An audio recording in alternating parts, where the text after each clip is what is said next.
Transformer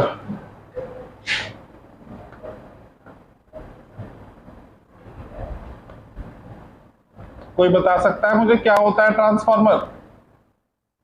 क्या है, क्यों है, कैसे काम करता है?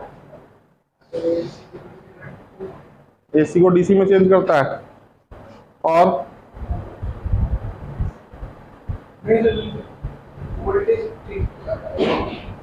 वोल्टेज, एसी वोल्टेज को डीसी वोल्टेज में चेंज करता है। एनीबॉडी प्लीज आंसर, बताओ। अगेन फिर क्या वही बात आती है, डेडिकेशन, डिटर्मिनेशन, सिंसियरिटी। अगर आप अच्छे स्टूडेंट होते तो आपको पता था, पुराना टॉपिक आपको रिवाइज करना था, नया टॉपिक आपको रीड करना था, एक्सप्लोर करना था। ये दो क्वालिटीज जिस स्टूडेंट में होंगी, पुराना रिवाइज करने की, नया सर्च करने की, वो कभी मार नहीं खाएगा जिंदगी में, और तुम में दोनों ही नहीं है। ठीक है। और टीचर को भी इंटरेस्ट आता है जब पहले से कुछ पता हो स्टूडेंट को तो कुछ बताने में। वो कुछ पता ही नहीं, सारी कहानी सुनाओ फिर समझाओ, हमारा ही बर्डन बढ़ता है। बता सकता है कोई? कोई भी बताइए।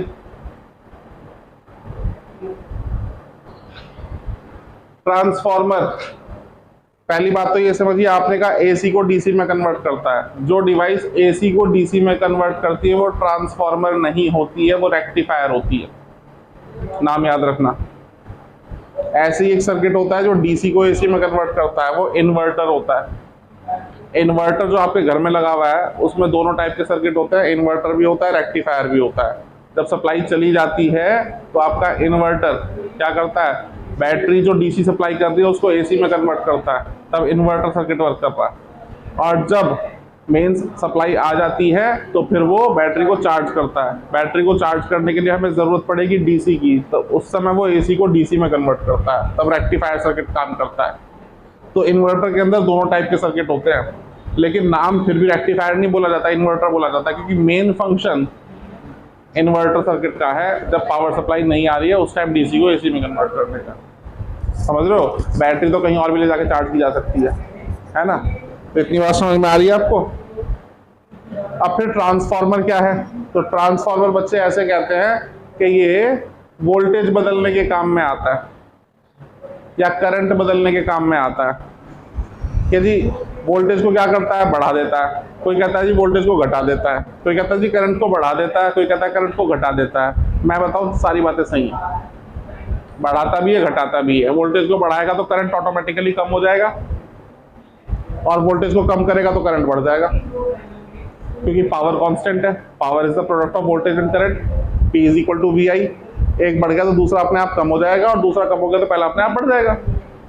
लेकिन पर्पस ये भी नहीं है इसका पर्पस ये भी नहीं है, क्योंकि कंफ्यूज करने वाली बात अगर करूं तुमसे तो कंफ्यूज आप इजीली हो सकते हो कि अगर वोल्टेज बढ़ गई, अगर मैं ये ना बोलता P is equal to VI, तो सोचो वोल्टेज बढ़ गई तो मतलब पावर बढ़ गई, पावर बढ़ गई एनर्जी बढ़ गई, तो एनर्जी प्रोडक्शन होने लगा, घर घर में स्टेबलाइजर लगे हुए, घर घर बिजली बनेगी फिर तो। लेकिन ऐसा नहीं होता। इसका पर्पस है एनर्जी बचाना, एनर्जी सेव करना। ट्रांसफार्मर दो टाइप के होते हैं, एक वोल्टेज बढ़ाने वाला ट्रांसफार्मर जिसको हम स्टेप अप ट्रांसफार्मर कहते हैं, और एक वोल्टेज घटाने वाला ट्रांसफार्मर जिसको स्टेप डाउन ट्रांसफार्मर कहते हैं हम। ठीक है, तो ये क्या है कहानी जरा समझिए। ये बिजली घर है हमारा, कहाँ कहाँ लगे होते हैं जरा देखिए, समझ में आएगा। ये आपका हाइड्रो इलेक्ट्रिक पावर प्लांट है, या कोई सा भी पावर प्लांट है, या पावर स्टेशन कह देता हूं मैं इसको। ये पावर स्टेशन है, एक ट्रांसफार्मर यहां लगा होता है हमेशा, और यहां से सप्लाई जाती है फिर डोमेस्टिक सप्लाई के लिए, आपके घरों में जो पावर सप्लाई आती है। किसी कॉलोनी में सप्लाई देनी है तो उस कॉलोनी के बाहर या गली के बाहर, ठीक है, एक ट्रांसफार्मर यहां लगाया जाता है।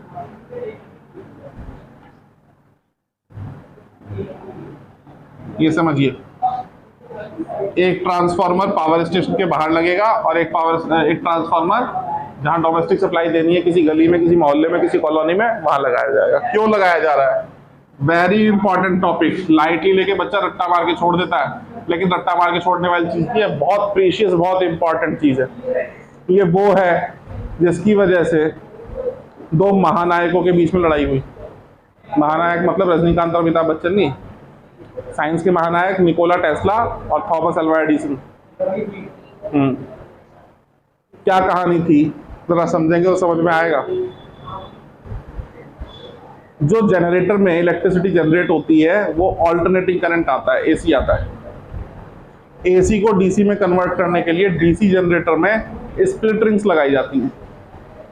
समझ रहे बात को? स्प्लिट रिंग्स को कम्यूटेटर भी कहते हैं। ठीक है, तो एडिसन का मानना था, एडिसन की सोच नहीं थी एसी को यूज करने की। एडिसन का मानना था कि हमें डीसी चाहिए होती है, क्योंकि सारे इलेक्ट्रिकल अप्लायंसेस डीसी होते हैं, इसलिए हमें डीसी पावर चाहिए, और डीसी पावर को यूज करने के लिए कम्यूटेटर्स या स्प्लिट रिंग्स यूज करनी चाहिए। टेस्ला का कहना था कि ये जो कम्यूटेटर हैं, ये जो स्प्लिट रिंग्स हैं, ये फ्रिक्शन की वजह से एनर्जी लॉस करते हैं, तो एनर्जी का एक मेजर पार्ट लॉस हो रहा है। प्लस क्या जरूरत है इनको, थोड़ा सा मैन्युफैक्चरिंग कॉस्ट भी इंक्रीज हो जाएगी, तो क्या जरूरत है इसकी, नहीं करते इसको यूज। एज सच एसी आ रही है, एसी बन रही है, तो एसी को यूज कर लो ना। तो उसने कहा नहीं, डीसी यूज करेंगे। अब डीसी यूज करेंगे तो उसने कहा फिर डीसी कैसे यूज करोगे? तो डीसी यूज करने के लिए उसने कहा, खास बात समझना थोड़ा सा, अब जब डीसी यूज करेंगे तो डीसी को लॉन्ग डिस्टेंस तक ट्रांसमिट नहीं किया जा सकता। डीसी में लॉन्ग डिस्टेंस ट्रांसमिशन पॉसिबल नहीं है। क्यों पॉसिबल नहीं है? जब आप डीसी का ट्रांसमिशन करोगे वायर्स की हेल्प से, तो वायर्स में कुछ ना कुछ रेजिस्टेंस होगा, और वायर्स में हीट जनरेट होगी उस रेजिस्टेंस की वजह से। H is equal to I square R T, है ना। तो सपोज करो 10 मीटर तक आपने ट्रांसमिशन करा, तो काफी अमाउंट में एनर्जी लॉस हो जाएगा, पावर रिड्यूस हो जाएगी। उससे आगे 10 मीटर और कम हो जाएगी, उससे आगे 10 मीटर और कम हो जाएगी। मतलब जहां पावर स्टेशन है उसके एक लिमिटेड रेडियस में आप एनर्जी सप्लाई कर सकते हो, ज्यादा लॉन्ग डिस्टेंस तक आप एनर्जी सप्लाई नहीं कर सकते, क्योंकि एनर्जी लॉस की वजह से पावर रिडक्शन होता है। ठीक है, तो अब टेस्ला ने क्या करा, फिर टेस्ला ने कहा एसी को हम यूज कर सकते हैं, और इसीलिए डिवाइस इन्वेंट हुई, ट्रांसफार्मर। इसमें क्या कहानी है जरा समझना। ये पहली बात, तो इसकी बेसिक थीम पे आप आइए, तो आप लोग याद करते हैं इसको, एक ऐसी इलेक्ट्रिकल डिवाइस जो वोल्टेज को बढ़ा देती है या वोल्टेज को घटा देती है। एक ऐसी इलेक्ट्रिकल डिवाइस जो करंट को बढ़ा देती है, करंट को घटा देती है। लेकिन नहीं, ये डिवाइस एनर्जी सेव करने के काम में आती है। अभी समझ में आएगा, देखिए यहां 220 वोल्ट बने, पावर प्रोडक्शन हुआ, कितनी वोल्टेज डेवलप हुई? 220 वोल्ट। तो ये ट्रांसफार्मर वोल्टेज बढ़ा देगा, ये बढ़ाने के लिए लगाया गया है। और ऐसा ट्रांसफार्मर जो वोल्टेज को बढ़ा देता है उसको कहते हैं एसयूटी। एसयूटी बोले तो स्टेप अप ट्रांसफार्मर। ये 220 को सीधा 22,000 बनाएगा। समझ रहे हो बात को? मतलब 100 टाइम्स वोल्टेज बढ़ा दी गई। अब पावर है कांस्टेंट, तो V और I आपस में इनवर्सली प्रोपोर्शनल है। जब वोल्टेज को 100 टाइम्स इंक्रीज कर दिया गया तो करंट 100 टाइम्स रिड्यूस हो गया, ये 100 टाइम्स रिड्यूस हो गया। अब ये 100 टाइम्स जब रिड्यूस हो गया तो इन तारों में बिजली जब भेजी गई तो रेजिस्टेंस की वजह से हीट एनर्जी लॉस हो रहा था, H is equal to I square R T.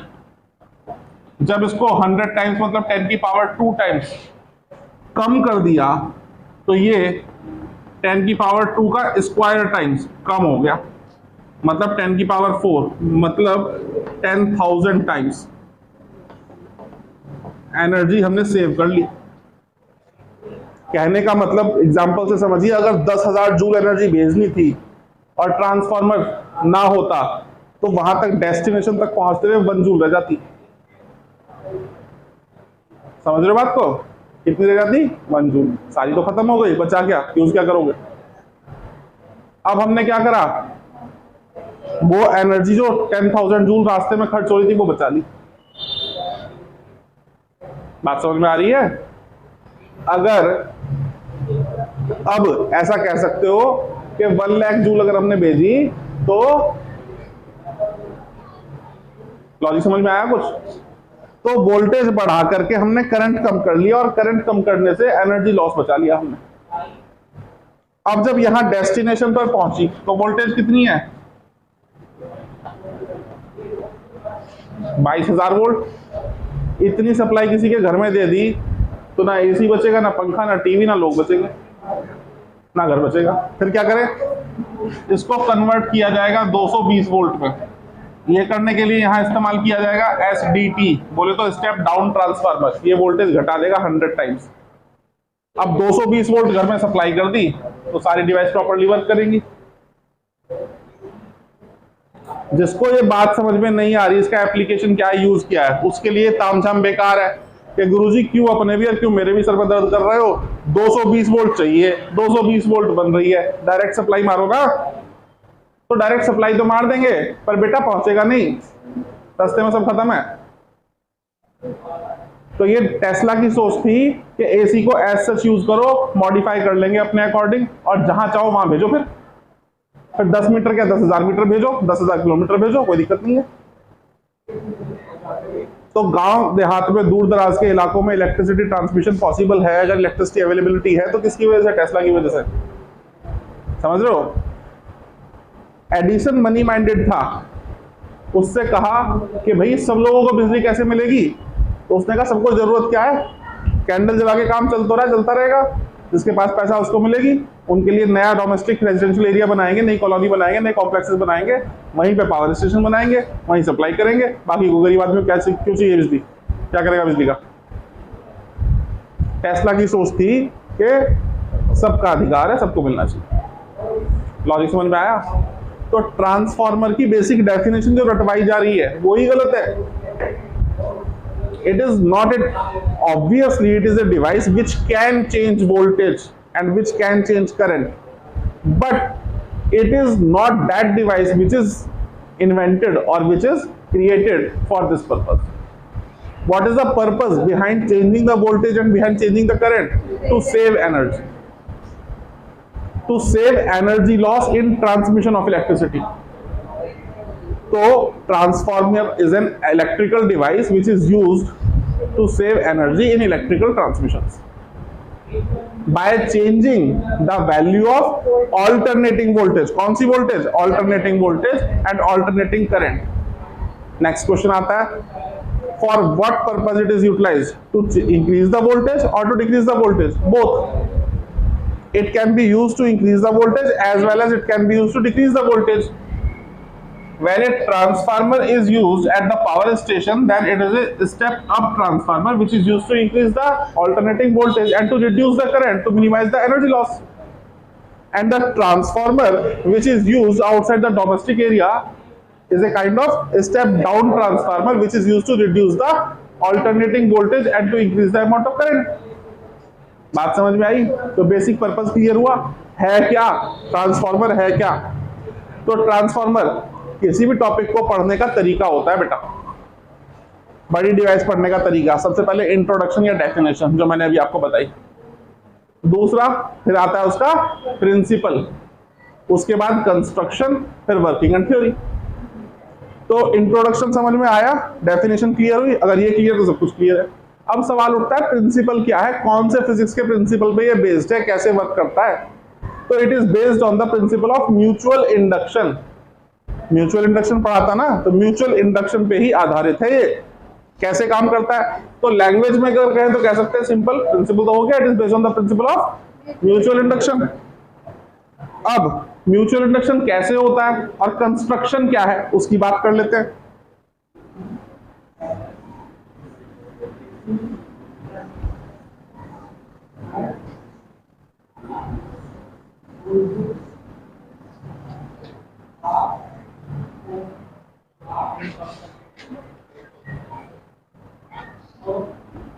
एक आयरन का फ्रेम होता है बेटा, लैमिनेटेड आयरन फ्रेम। अब आप समझ गए होंगे लैमिनेटेड क्यों बोला मैंने। सिंगल भी ले सकते थे ना, एडी करंट को कम करना है तो लैमिनेटेड फ्रेम होता है। एक तरफ ये एक कॉइल, एक तरफ दूसरी कॉइल, एक को देते हैं इनपुट और एक से लेते हैं आउटपुट। समझ रहे हो बात को?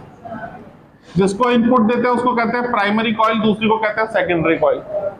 अब बच्चों के मन में सवाल आता है कि जी कौन सी में नंबर ऑफ टर्न्स ज्यादा होते हैं, कौन सी में कम होते हैं, क्या नंबर ऑफ टर्न्स इक्वल होते हैं या अनइक्वल होते हैं?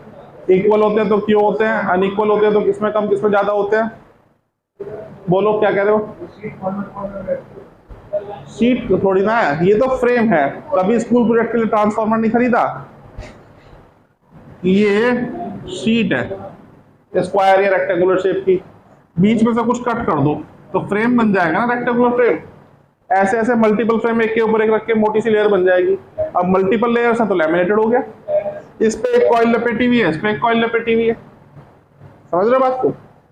तो नंबर ऑफ टर्न्स की बात कर रहे थे। नंबर ऑफ टर्न्स कभी इक्वल नहीं होते, अगर इक्वल होंगे तो काम नहीं होगा, कोई फायदा नहीं होगा, हमेशा अनइक्वल होते हैं। अनइक्वल होते तो एक में कम एक में ज्यादा। अब सवाल होता है कि किस में कम और किस में ज्यादा, तो बेटा रटना नहीं है कि किस में कम किस में ज्यादा, किसी में भी कम किसी में भी ज्यादा हो सकते हैं अकॉर्डिंग टू द रिक्वायरमेंट। अगर इसमें नंबर ऑफ टर्न्स है n1 तो इसमें होंगे n2। ये दोनों इक्वल नहीं हो सकते, अनइक्वल होंगे। n1 बड़ा है n2 से तो क्या होगा, v1 बड़ा होगा v2 से। फाइनल वोल्टेज कम तो ये किसकी कंडीशन हो गई, स्टेप डाउन ट्रांसफार्मर। और अगर n1 कम है n2 ज्यादा है तो v1 छोटा होगा v2 बड़ा होगा, ये हो गई स्टेप अप ट्रांसफार्मर की कंडीशन। बात समझ में आई? तो अगर वोल्टेज बढ़ानी है तो सेकेंडरी कॉइल में नंबर ऑफ टर्न्स ज्यादा होंगे, वोल्टेज घटानी है तो सेकेंडरी कॉइल में नंबर ऑफ टर्न्स कम होंगे। अब क्या कहानी है भाई, ये जो है म्यूचुअल इंडक्शन पे कैसे काम करता है? तो ये इसका लैमिनेटेड फ्रेम है। कंस्ट्रक्शन के पार्ट्स भी मैंने बता दिया आपको, लैमिनेटेड आयरन फ्रेम। ये इंसुलेटेड कॉपर वायर कॉइल है, एक प्राइमरी कॉइल है, एक सेकेंडरी कॉइल है, एक को इनपुट दे रहे हैं, एक से आउटपुट ले रहे हैं। ठीक है, अच्छा भाई अब काम कैसे होता है, वर्किंग एंड थ्योरी की बात करें तो जब ये कॉइल इस पे लगाई गई तो ये सेम फ्रेम पे होने की वजह से एक में जो फ्लक्स चेंज होगा उतना ही फ्लक्स चेंज दूसरे में होगा, एक में जो फ्लक्स चेंज होगा उतना ही दूसरे में होगा। फैराडे के लॉ और लेंज के लॉ के अकॉर्डिंग हम लिख सकते हैं, अगर एक कॉइल का जो फ्लक्स लिंकेज है एक टर्न का, हर टर्न का निकाला जाता है, इस पे क्वेश्चन में भी ऐसे फंसा देंगे आपको कि 1 टर्न का इतना तो टोटल फ्लक्स कितना होगा, n से मल्टीप्लाई करके आ जाएगा। तो एक टर्न का फ्लक्स अगर फाई है, ठीक है, तो अब क्या करें, इसमें फैराडे का लॉ और लेंज का लॉ लगाते हैं। तो E1 या V1 हम कह दें तो ये क्या होगा, -N1 d∅dt। होगा नहीं होगा भाई? Rate of change of flux is equal to voltage, number of turns जो दिया उससे मल्टीप्लाई कर दी। और ऐसे ही सेकेंडरी में -N2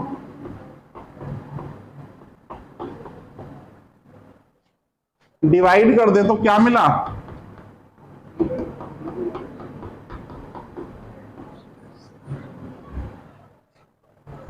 अगर N1 ज्यादा है तो V1 ज्यादा होगा, V2 कम होगा, ये स्टेप डाउन ट्रांसफार्मर। अगर N1 कम है N2 ज्यादा है तो V1 कम और V2 ज्यादा होगा। बात समझ में आई? सिंपल सा लॉजिक है, दोनों टाइप के ट्रांसफार्मर कवर हुए। अब इसमें ये जो रेशो आया है इसको कहते हैं ट्रांसफॉर्मेशन रेशो। क्या बोलेंगे इसको? इस पे न्यूमेरिकल मिलेगा। ट्रांसफार्मर क्या कर रहा है, ट्रांसफॉर्मेशन। आजकल प्राइवेट यूनिवर्सिटीज खुल रही हैं, टैगलाइन होती है ट्रांसफॉर्मिंग इंडिया। ठीक है, they are not transforming India, they are transforming their bank accounts. ठीक है, असली ट्रांसफॉर्मेशन तो ट्रांसफॉर्मर कर रहा, समझ रहे हो? तो लेकिन कितना ट्रांसफॉर्मेशन इसने किया, that is what we call transformation ratio. बात समझ में आई? अब यहां से रिलेट करिए, P is equal to VI होता है, मतलब V और I इनवर्सली प्रोपोर्शनल है। तो जो रेशो, थोड़ा सा मिटा देते हैं, यहां लिख देते हैं, जो रेशो V1 V2 का आएगा उसका उल्टा और उसका सेम, इनमें से कोई भी, या तो इतना पार्ट ले लो, 4 चीजें, कोई 3 देके चौथा पूछ लेंगे, या इतना पार्ट ले लो, कोई 4 चीजों में से 3 चीजें देके चौथा पूछ लेंगे, सिंपल क्वेश्चन बनेंगे। अगर थोड़ा सा कॉमन सेंस है तो न्यूमेरिकल ओरली हो जाएगा, और अगर बुद्धिहीन प्राणी हो तो लगे रहना, फिर भी ना होगा। क्वेश्चन जैसे प्राइमरी कॉइल में 200 टर्न्स है, सेकेंडरी में 2000 है, इनपुट वोल्टेज 20 है, आउटपुट कितनी होगी? नंबर ऑफ टर्न्स कितने बढ़ाए? 200 से 2000, 10 टाइम्स कर दिए तो वोल्टेज भी 10 टाइम्स हो जाएगी। 20 दे देते तो 200 मिलेगी। हो गया क्वेश्चन। अब पूछ लेंगे करंट कितना होगा अगर पावर इतनी है तो? P = VI लगाओ, करंट निकाल लो। प्राइमरी करंट चाहिए, प्राइमरी करंट मिल जाएगा, सेकेंडरी करंट चाहिए, सेकेंडरी करंट मिल जाएगा। बात समझ में आई? तो ये आपका ट्रांसफार्मर हो गया। समझ में आया?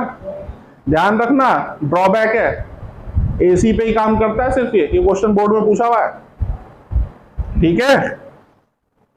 चुपचाप कोने में छोटा लिख देंगे, डीसी वोल्टेज इतनी थी, इतनी चाहिए, तो ट्रांसफॉर्मेशन करना है, कैसे कैसे होगा क्वेश्चन बना देंगे, फ्रेम कर देंगे, ठीक है। ट्रांसफॉर्मेशन होगा ही नहीं, एसी पे काम करता है, तुम डीसी सप्लाई कर रहे हो तो आउटपुट में 0 मिलेगा भाई। काम किस पे करता है? डीसी इनपुट दोगे तो काम करेगा। This is all about transformer. I hope समझ में आया होगा। मेजे में बिठा लेना, ठीक है। चैप्टर खत्म हो गया आपका।